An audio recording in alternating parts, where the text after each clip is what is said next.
Imagine scraping and saving every penny for years. Finally, you're ready to build your dream home. But the bank you trusted and the contractor you hired turn your dream into a nightmare, threatening foreclosure, lying, bullying you, and leaving you with a crumbling disaster of a house. Now imagine one meeting, one clever lawyer, flipping the entire situation on its head so hard the bank ends up begging you for forgiveness. That's exactly what happened to my parents. And this is how. If you've ever been underestimated, lied to, or bullied by someone who thought you were powerless, this story will feel like justice served hot. Hit the like button if you've ever wished karma would hurry up, and subscribe for more true stories of epic revenge. Small town America. Gas is cheap, bell-bottoms are everywhere, and my parents, just two young dreamers with two tiny children, are finally about to escape their rundown rental. They had been saving for years. Dad worked 2 jobs. Mom was a stay-at-home mom juggling diapers, tantrums, and tight budgets. Every penny counted. They found a little patch of country land, a quiet slice of hope where they could build their own modest ranch house. They walked into the local bank, not a shiny city skyscraper, but a small-town bank where the tellers knew your name and you still signed papers with an actual pen. The bank manager smiled, shook their hands, and approved their mortgage. Everything felt personal, trustworthy. And then came Bob. Bob wasn't just a contractor. He was the contractor in town. Everyone seemed to know him. My parents thought hiring Bob was a no-brainer. But Bob had a secret. He was overbooking himself all over town, leaving clueless minions to slap houses together while he played big-shot businessman. At first, it was little things. A wrong delivery. A delay. But soon, my parents realized this wasn't just normal hiccups. This was chaos. The stories my parents told me sound like comedy sketches, except they lived them. The architect forgot to erase a line on the blueprints, so the framers built a wall through the bathtub. The kitchen cabinets? They weren't attached to studs. They were hanging on drywall by a few roofing nails. Workers literally told my mom, "Don't put anything heavy in there." The garage door opening was framed into the living room, facing away from the driveway. And yes, at one point, a plumber left his lunch bag in a half-finished cabinet. The cabinet maker didn't move it. He built the rest of the cabinet around it. These weren't mistakes. They were insults. My mom was warned not to make a fuss. My dad was fed lies about delays. While this circus went on, my mother was stuck in a nasty rental with 2 little kids. She'd sit in the half-built house, holding my baby sibling, staring at the crooked walls and crying. My father, exhausted from double shifts, would come to the site and find workers gone, jobs unfinished, and Bob nowhere to be found. And the bank? Instead of protecting their clients, they began siding with Bob. The bank rep, a man who should have been neutral, became condescending and aggressive. What should have been a season of joy became a nightmare. My dad got depressed. My mom felt powerless. Finally, after months of this madness, the bank delivered an ultimatum. Sign off on the house or face foreclosure. Bob threatened to sue for breach of contract because the bank refused to pay him more money. My parents had only their small down payment savings.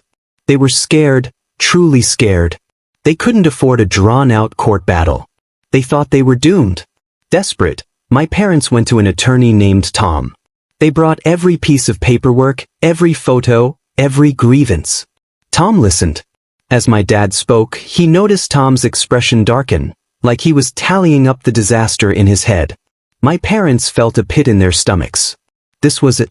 They were about to hear, "You're out of luck." Then, something changed. Tom's eyes flickered. A slow smile crept across his face.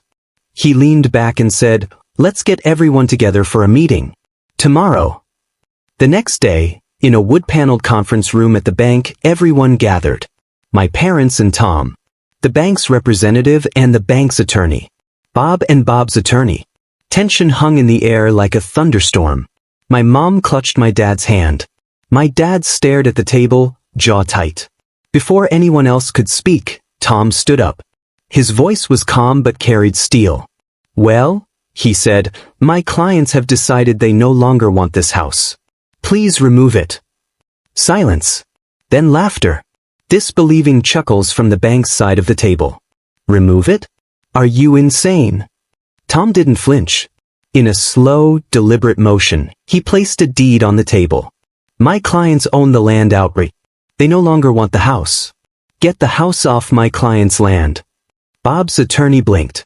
Looked at the deed. Looked at Bob. Built a house on land you don't own? Bob's face went pale. He nodded. Then the bank's attorney whipped his head toward the bank rep. You didn't finance the land the house is on? The rep stammered. No? Tom's voice was ice. As I said, gentlemen, you're trespassing on my client's land. I expect the house to be removed and the land returned to its original state. At once. My dad told me he'll never forget the blank, shell-shocked looks that passed between them. Sure, the bank could foreclose on a house that wouldn't exist by the end of the week. They didn't own the land. Bob had poured in 50% of his own money and now might have to pay to demolish his own shoddy house. In one sentence, Tom had turned the power dynamic upside down. Suddenly, everyone was very polite. Very helpful. The bank and Bob realized they were cornered. What had been threats turned into apologies. Such a misunderstanding, they said. Let's work together. Within weeks, the house was brought up to code, walls moved, cabinets secured, garage door reframed, everything fixed at no extra cost to my parents. Bob bled money but complied. Finally, my parents signed the mortgage on a house they could actually live in. The bank's representative? Fired. And Tom? Tom walked out of that meeting a legend. My dad said you could see it on his face. He knew he'd just scored a career story, the kind of courtroom chess move other attorneys dream of. Picture it, Bob, the big shot contractor, humiliated. The bank, scrambling. My parents, once powerless, now holding all the cards. It wasn't just about the house. It was about dignity, about justice. When my parents moved into their finished ranch house, my mom stood in the kitchen, cabinets solid, walls straight, and cried again. But this time, they were tears of relief. Sometimes the people who think they're untouchable, the bullies, the liars, the powerful, are just one smart move away from total collapse. My parents didn't have money. They didn't have power. But they had the truth, and one attorney who knew how to use it. 50 years later, it's still a story of how justice can flip the script. What do you think? Was this the ultimate small-town revenge? If you've ever had a moment where someone underestimated you, and you came out on top, share it in the comments. Don't forget to like and subscribe for more real stories of karma and justice served.